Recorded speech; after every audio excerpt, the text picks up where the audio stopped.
गरजूंना इंधन नाही, बॅरल मात्र भरले जात आहेत. मंत्र्यांच्या पंपावरून नागरिकांचा सवाल. मुक्ताईनगर प्रतिनिधी प्रणित काठोके. आखाती देशांमधील युद्धजन्य परिस्थितीमुळे देशभर इंधन टंचाईची भीती निर्माण झाली असून पंतप्रधान नरेंद्र मोदी यांनी नागरिकांना इंधन बचतीचे आवाहन केले आहे. अशा परिस्थितीत शेतीकाम, वाहतूक व्यवस्था आणि दैनंदिन व्यवसायासाठी इंधनाची गरज वाढत असतानाच मुक्ताईनगर शहरात इंधन साठवणुकीचा प्रकार समोर येत असल्याची चर्चा सुरू झाली आहे.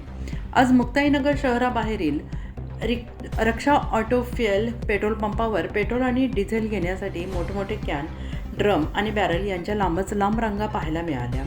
अनेक जण 200 लिटरपर्यंतचे बॅरल भरून इंधन नेत असल्याचे चित्र दिसून आले. यामुळे सामान्य नागरिकांमध्ये चिंतेचं वातावरण पाहायला मिळतंय. शहरातील नागरिकांच्या म्हणण्यानुसार काही जण मोठ्या प्रमाणात इंधन साठवून त्याचा काळाबाजार करण्याची शक्यता आहे आणि त्यामुळे खरोखरच गरज असलेल्या शेतकरी, वाहन चालक आणि व्यावसायिकांना वेळेवर इंधन उपलब्ध होत नसल्याची तक्रार करण्यात येते आहे. नागरिकांनी प्रशासनाकडे याबाबत तातडीनं लक्ष देण्याची मागणी केली असून पेट्रोल पंपावर मोठ्या प्रमाणातील इंधन विक्रीवर नियंत्रण ठेवणे, साठवणुकीची तपासणी करणे आणि काळाबाजार रोखण्यासाठी विशेष पथके नियुक्त करावीत अशी मागणी जोर धरते आहे. दरम्यान प्रशासनाने योग्यवेळी उपाययोजना न केल्यास भविष्यात इंधन टंचाई अधिक गंभीर होण्याची भीती नागरिकांकडून व्यक्त केली जाते आहे.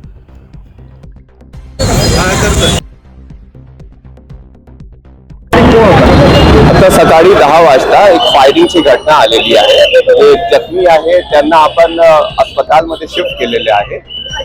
आतापर्यंतची हेच माहिती आहे. त्याची पुढील चौकशी आपण करतात. एक वेळ सगळे माहिती आल्यानंतर आपण सविस्तर ब्रीफिंग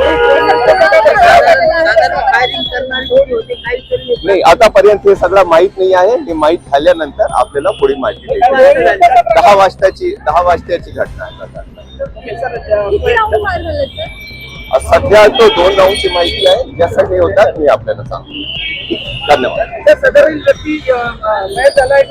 नाही, आता ते आपण हॉस्पिटलला शिफ्ट केले आहे त्यांना. जसे त्याच्याबद्दल ते पुढे पूर्ण माहिती आपल्याला नंतर सांगतो. किती लागले, काय लागले हे डॉक्टरची याच्या नंतर आपल्याला कळते. थँक्यू.